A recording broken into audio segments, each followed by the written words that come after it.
그럼 시작을 해볼까요? 저는 서촌이라는 곳에서 태어나고 자랐고 현재도 살고 있고 서촌에서 서촌 방향이라는 책을 쓰고 여행 작가로 활동하는 설재우라고 합니다. 만나서 반갑습니다. 네, 오늘 이제 저희가 한 3시간 정도 예상되는 여행을 진행을 할 텐데요. 그러면은 본격적으로 서촌 여행 시작해 보도록 하겠습니다. 자, 이쪽으로 출발하시죠. 경복궁은 그냥 되게 의미상의 궁으로서의 역할이 되게 강한 그런 곳이고요. 행정적으로는 창덕궁, 창경궁을 훨씬 더 많이 사용을 했습니다. 여기는 이제 거의 비워져 있는 그런 곳이었는데 워낙에 상징성이 되게 강한 곳이었고 이제 조선의 초기에 궁의 역할을 담당했었던 곳이기 때문에 지금까지도 이렇게 좀 남아있는 모습으로 볼 수 있는데 사실 사람들이 잘 모르시는 것 중에 하나, 경복궁은 다 가짜 건물입니다. 지금 있는 거는 전부 일제강점기 이후에 부셔진 것들을 현근대에 와가지고 복원을 한 거예요. 이제 그런 것들이 사실 문제가 되기 시작하면서 그때 당시에 되게 조악하게 복원을 많이 했었고 졸속 복원이라고 많이 하죠. 그러니까 실제로 문화재처럼 만들어져 있지만 이건 다 이제 복제품들이고 유네스코에서는 절대 인정을 안 해주는 그런 어떤 상품 가치가 굉장히 떨어지는 문화재도 아닌 수준의 그런 건물들이 굉장히 많습니다. 경복궁이 되게 조선시대 때 막 찬란한 역사의 이 유적의 상징과 흔적이 그대로 남아있는 곳이라고 착각을 많이 하세요. 근데 이제 지금 보시는 풍경은 거의 다 근현대에 그냥 우리가 경복궁은 이렇게 생겼을 것이야 라고 그냥 생각해서 만든 그런 풍경이다라고 말씀드리고 싶고, 뒤쪽에 있는 산이 북악산이라는 산인데 지금 서촌의 배경이 되는 인왕산은 사진 속에 없어요. 이 북악산 옆에 인왕산이라는 산이 이어져 있는데 인왕산 밑에 있는 동네가 서촌이고 저희가 오늘 둘러볼 곳이 그래서 이 서촌이라는 곳이라고 말씀드릴 수 있을 것 같습니다. 자, 이쪽으로 들어가시죠.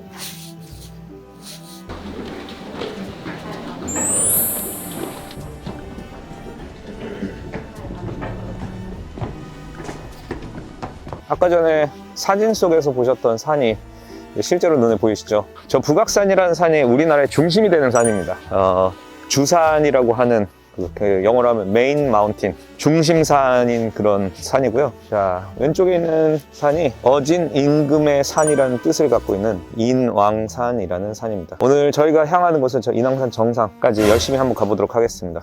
네, 지금 아직도 뭐 웃고 계시는 분들 계시는데 1시간 반 뒤에 어디 계시는지 한번 잘 기억해 주시면 감사하겠습니다. 마무리 박수를 짝짝짝짝. 저 인왕산이라는 산을 배경으로 밑에 있는 동네가 지금은 보이시지 않지만 서촌이라는 곳이고요. 이 서촌 일대에 많은 예술가들, 많은 소상공인들, 그리고 많은 주민들이 아기자기하게 살아가는 모습을 볼 수 있는 동네가 바로 서촌입니다. 자, 이쪽으로 해서 한 바퀴 돌고 이제 밖으로 서촌 나가시도록 하겠습니다. 저런 거 보시면은 이제 여기에서 사진 찍으시면 굉장히 또 예쁘게 잘 나오니까요. 참고해서 사진 찍으시면 되고요. 일단 저 정상에서 여기가 이제 지금 현재 밀레니얼들 사이에서 MZ 세대라고 많이 여기 얘기하는데, 밀레니얼 세대들 20대 남녀들이 가장 가고 싶어하는 미술 전시가, 사진 전시가 지금 여기에서 열리고 있습니다. 그래서 아침부터 이렇게 줄을 서 있는데 저희는 물론 볼 수는 없죠. 미리 예약을 해야 되고, 앞에 지나가면서 제가 간단하게 소개해 드리도록 하겠습니다.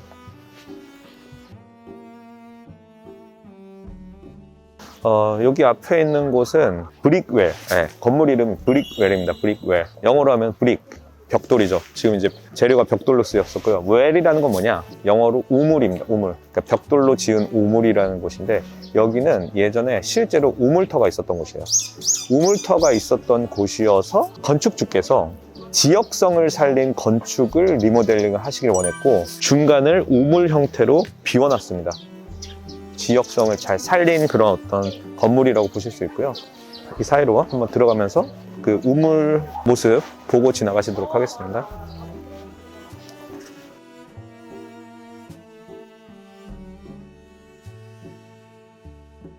여기는 예전까지는 원래 사람들이 거의 찾지 않는 곳이었어요.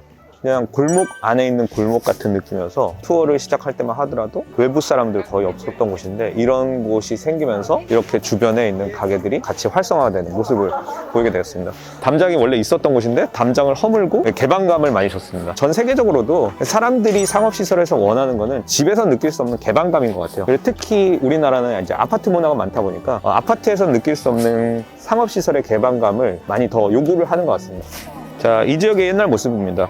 정말로 여기 지금 이쪽이 이제 그게 우리나라의 천연기념물 4호였어요. 이 지역의 중심 같은 그런 지역이었었고, 이 백송이 있었을 때만 하더라도 사람들이 되게 많이 찾아오는 곳이었는데, 73년인가? 그때 당시에 7월 17일. 제헌절에 태풍을 맞고 쓰러진 거예요. 제헌절에 쓰러졌으니까 굉장히 이제 국가 기념일에 천연기념물 4호가 쓰러졌다라고 이렇게 사람들이 동요를 많이 해가지고 지금 여기를 살려놓는 그런 어떤 측면으로 이제 울타리를 쳐놓고 지금은 천연기념물은 해제가 되었지만 이렇게 지금 보존이 되고 있는 그런 모습입니다. 근데 주변에 있는 사람들이 아무도 관심 없는 게 굉장히 안타깝고, 저는 이제 이런 백송이라는 곳에 대한 어떤 특성까지 같이 잘 살리는 어떤 문화적인 모습이 여기서 있었으면 어떨까라는 그런 생각을 좀 해보는 이 백성은 굉장히 지금 좀 버림받은 느낌이어가지고 되게 아쉽게 생각합니다.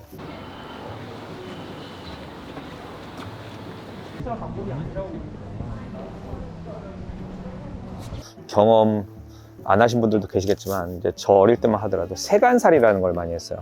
그러니까 세간살이라는 거는 응답하라 1988 같은 데서 보시면 아시겠지만 새 들어서 한 집에서 사는 거예요. 그러니까 방 하나에서 한 가족이 살고 그런 식으로 나눠져서 살았었던, 그러니까 집은 하나지만 이 집에서 다른 가족, 세 가족들이 모여서 살았었던 흔적이 있고, 그러다 보니까 당연히 저쪽에 보시면은 가스도 나눠 쓰고 전기도 나눠 쓰고 그랬었던 흔적이 이 집에 여전히 남아있는 걸 보실 수가 있습니다. 이런 적산 가옥들이 점점 사라지고 있어요. 왜냐면 이제 하필이라고 하는, 아까 전에 말씀드린 필지를 합치는 경우에서 다 이제 근처에 보시는 건물처럼 거대하게 리모델링이 되고 있습니다. 점점 거대화되고 있는 지역이 이제 서촌도 이런 모습들이 있어서 언젠가 이제 사라질 수도 있는 그런 풍경이 될 수도 있겠죠.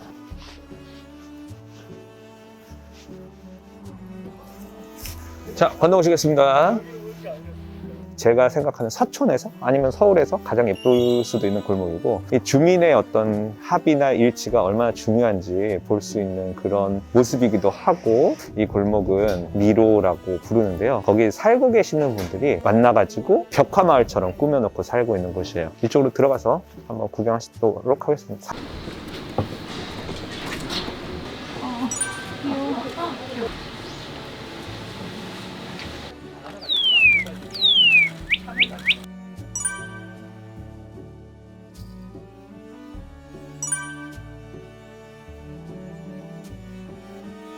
저 하늘에 있는 동상이 영국의 되게 세계적인 설치 작가 안토니 곰리라고 하는 사람의 설치 작품인데요. 여기서 보면 잘 안 보이는데 자꾸 뭘 보려고 뒤로 가시는 분들 막 계시더라고요. 그래요? 맛있다. 네, 그래서 그런 분들은 좀 알아서 좀 보고.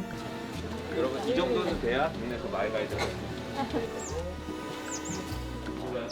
그러니까 우리가 지금 가려고 하는 시장이 통인시장이라는 곳인데, 통인이라는 뜻이 인왕산으로 통한다라는 뜻이에요. 인왕산으로 통하는 입구에 있는 시장이다라고 해서 통인시장이라는 이름이 붙었고, 여기는 인왕산의 조금 더 자유로운 영혼을 이제 좀 많이 닮은 그런 곳이라고 볼 수 있습니다.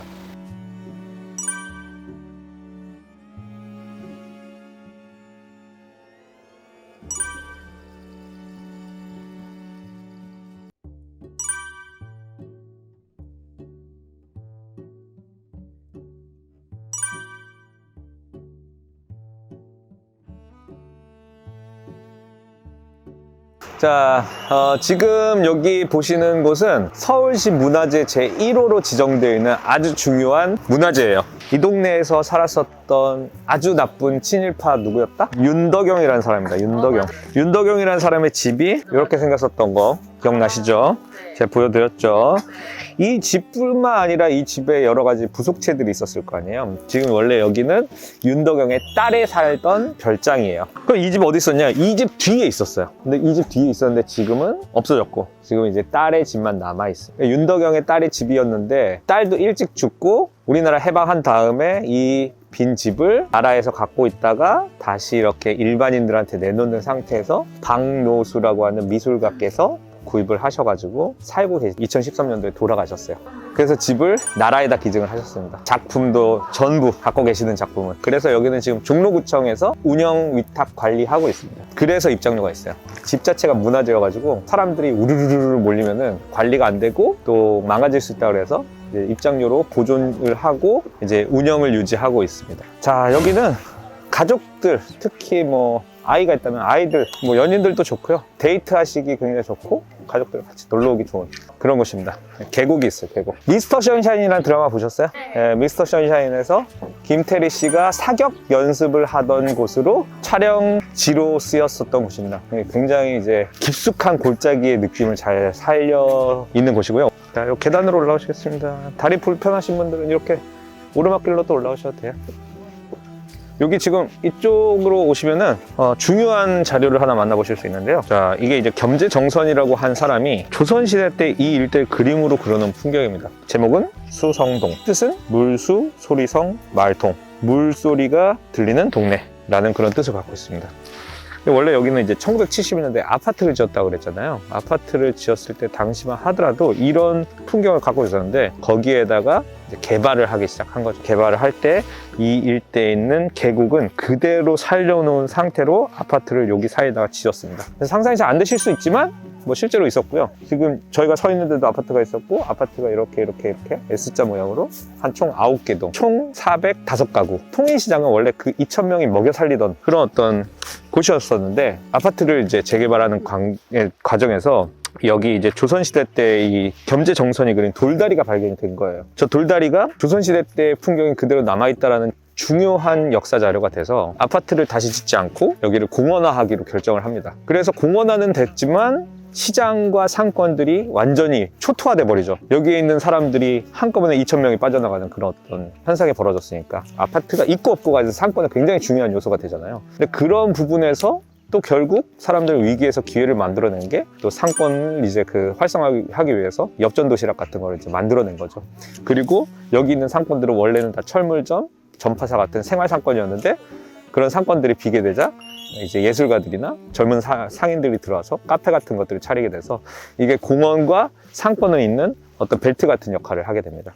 그런 변화가 있었던 곳이고요. 이게 불과 2010년에 있었던 10여 년 전에 있었던 일이에요. 그러니까 이 풍경이 복원된 건 2013년 정도입니다. 그리고 박노수 화백이 돌아가신 것도 2013년도고 이제 그 이후로 여기가 이제 이런 식으로 문화, 역사, 관광화되는 움직임이 이 여러 가지가 맞물려 가지고 복합적으로 이루어지게 된 거예요. 그 전까지는 여기는 이제 이런 분위기가 전혀 없었던 곳이에요. 그런 부분들을 느껴보셨으면 좋겠고요. 여기에서 이렇게 가시면은 계곡을 단순하게 그냥 구경하시는 것뿐만 아니라 계곡을 실제로 들어가 보실 수 있는 비밀의 장소가 있어서 제가 거기에서 오늘 마무리하도록 하겠습니다.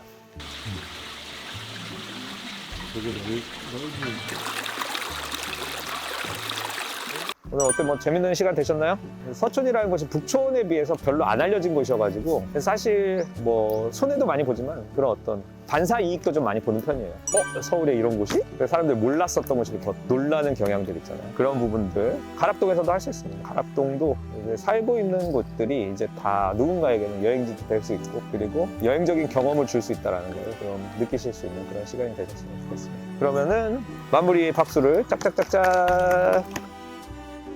가락동에는 뭐 아직 부족한 것들이 많이 있지만 오늘 서촌에 와서 여러 가지 저희가 배워야 할 것들, 뭐 예술적인 부분이나 뭐 아니면은 문화나 역사 그런 것들 이제 거리에 녹인 그런 부분들에 대해서 조금 영감을 많이 받았던 것 같고요. 가락동도 그런 식으로 조금씩 주민들의 관심이나 뭐 지자체의 관심들을 통해서 조금 변할 수 있는 그런 계기가 되었으면 좋겠다라는 생각을 하는 시간이었습니다.